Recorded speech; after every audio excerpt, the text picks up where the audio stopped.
Hello student, कैसे हैं आप लोग। मुझे उम्मीद है कि आप ऑनलाइन क्लास का कुछ इंटरेस्ट ले करके समझने की कोशिश ज़रूर कर रहे हैं। खास करके अगर पोलिनोमियल चैप्टर हैं तो उम्मीद है कि आप लोग को इंटरेस्ट आ रहा होगा और इस इंटरेस्ट को बनाए रखिए, क्योंकि आप इंटरेस्ट लेंगे तभी जा कर के हम कुछ भी समझा पाएंगे। स्टूडेंट्स, मैंने फैक्टराइजेशन के कुछ मेथड्स बताया था।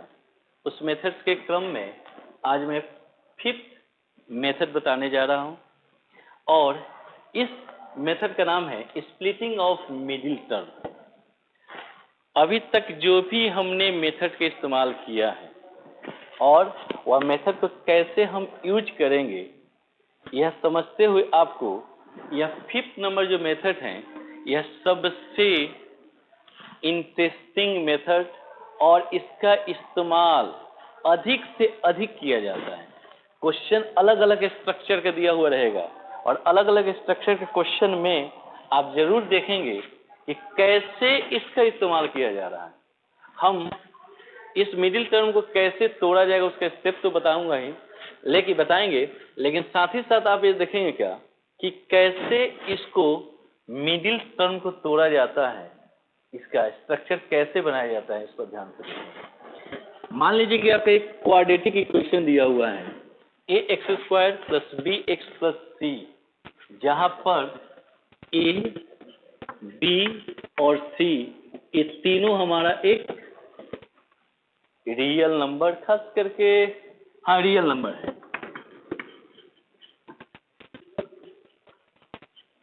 But not real number, irrational number, root के रूप में भी आ सकता है, हो सकता है। ठीक है, ये रियल नंबर है, यानी रियल नंबर दैट मीन्स यह एक कांस्टेंट नंबर के रूप में है। निगेटिव पॉजिटिव रूट कुछ भी रहे, कोई फर्क नहीं पड़ता। और वेरिएबल के रूप में आपको देखना है कि हमारे पास यहाँ पर छूटा हुआ था x²। जब तक आपके पास यहाँ पर x² नहीं होगा, फिर आपके पोलिनोमियल जो होगा वह रॉन्ग माना जाएगा। x² + bx + c, और वेरिएबल के रूप में x जो हो गया आपका एक वेरिएबल है।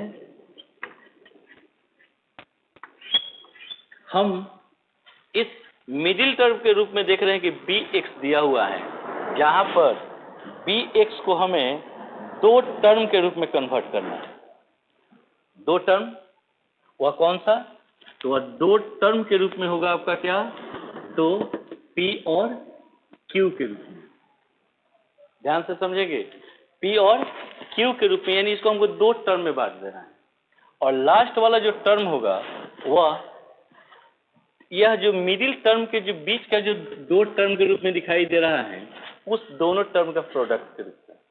आपको मैं इतना कह दूं, यह सिर्फ समझाने के लिए मैं ले रहा हूं, इस पर ज्यादा आपको ध्यान देने की जरूरत इसलिए नहीं है कि यह इस्तेमाल में नहीं आने वाला है। इस्तेमाल में तो आपको जो फैक्टराइजेशन का फॉर्म में निकालने के लिए जो नंबर दिया हुआ रहेगा एक्सप्रेशन, वही लेना है।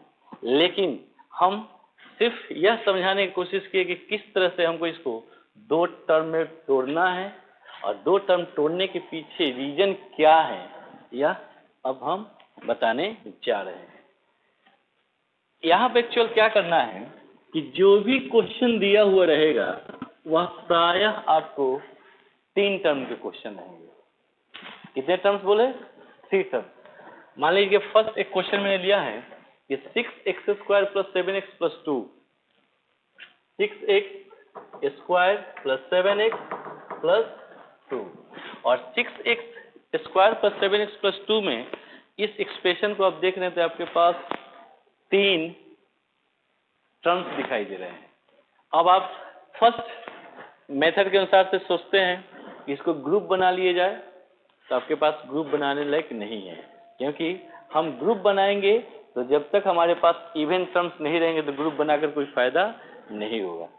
सेकेंड टर्म अगर लेके चलते हैं कि अगर हम इसको कॉमन फैक्टर निकाल लेते हैं तो आपके पास इसमें से कॉमन फैक्टर 1 के अलावा कुछ भी नहीं मिलेगा। यानी अगर 1 कॉमन फैक्टर लेते हैं तो हमारे जो अनकॉमन फैक्टर के रूप में यह जो टर्म्स है वही टर्म्स रह जाएगा, तो फिर कोई फायदा नहीं कॉमन फैक्टर लेना। या मिडिल टर्म क्या कहते हैं ग्रुपिंग बनाना। उसके बाद अगर हम आइडेंटिटी इस्तेमाल करते हैं तो आप देख रहे हैं क्या कि हमारा फर्स्ट टर्म और लास्ट टर्म यानी दो टर्म इसमें स्क्वायर के रूप में दिखाई देना चाहिए, तो इसमें कोई है ही नहीं, यानी आइडेंटिटीज पर भी इसका इस्तेमाल हम लोग नहीं कर पा रहे हैं। इस कंडीशन में स्टूडेंट्स आप ध्यान देंगे और समझेंगे कि कैसे इसको हम आगे फैक्टराइज करें। तो आपको एक बात मैं फिर से साधारण तरीका से बता दूं कि इसका इस्तेमाल आप लोग पिछले क्लास में भी कर चुका है, यानी कैसे इसको हम लोग मिडिल टर्म को तोड़ते हैं या क्लास 8 में आप बना चुके हैं।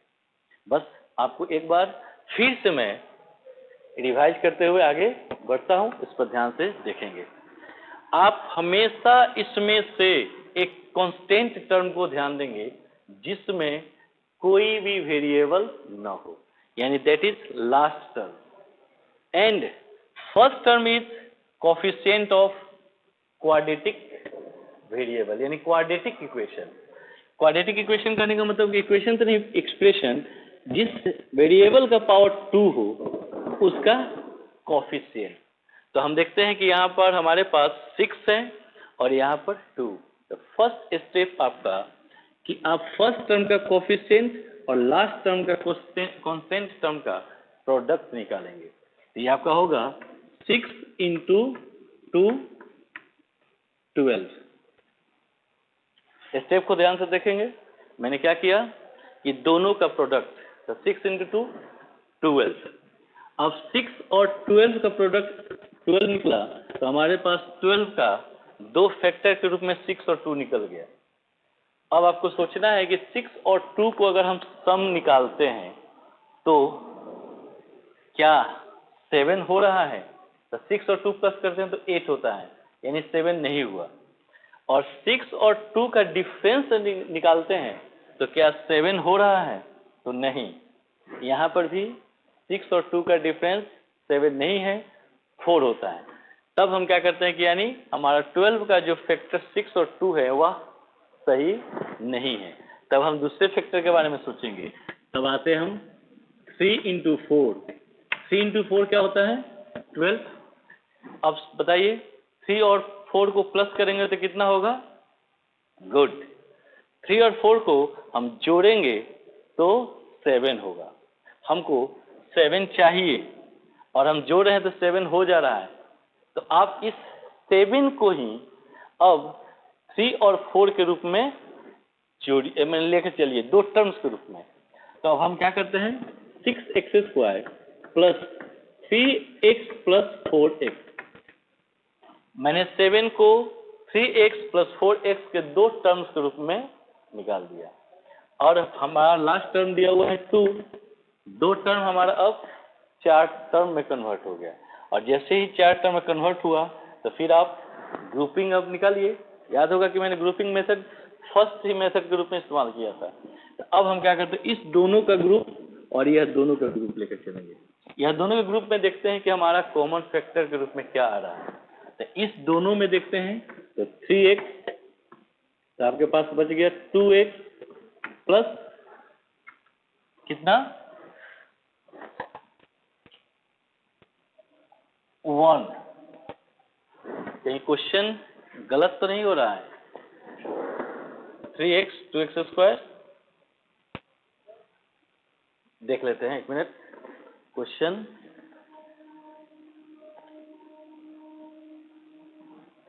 फोर और 3 7 6x² प्लस 3x। इस दोनों में 3x अगर कॉमन है तो 2x प्लस 1। चलिए ठीक है। और 4x प्लस 2 में अगर कॉमन लेकर चलते हैं तो क्या हमारा कॉमन है, इस पर ध्यान देना। जबकि हमारे पास ये 2x प्लस 2 यहाँ पर आ जाना चाहिए। तो देखते हैं कि 4x और 2 में कॉमन हमारा 2 है और दोनों के साइन प्लस, इसलिए हमारा प्लस 2 कॉमन हो गया। स्टूडेंट्स, थोड़ा देर के लिए मैं भी डाउट हो गया था कि आखिर कहीं गलत तो नहीं हो रहा है, लेकिन बिल्कुल सही चल रहा है आपका। और अब 2x प्लस 1 2x प्लस 1 दोनों हमारे कॉमन फैक्टर हैं अनकॉमन फैक्टर के रूप में 3x प्लस 2 है। और इस तरह से हमने 6x² प्लस 7x प्लस 2 को फैक्टर्स के रूप में निकाला, फैक्टराइज के रूप में निकाला, तो हमारा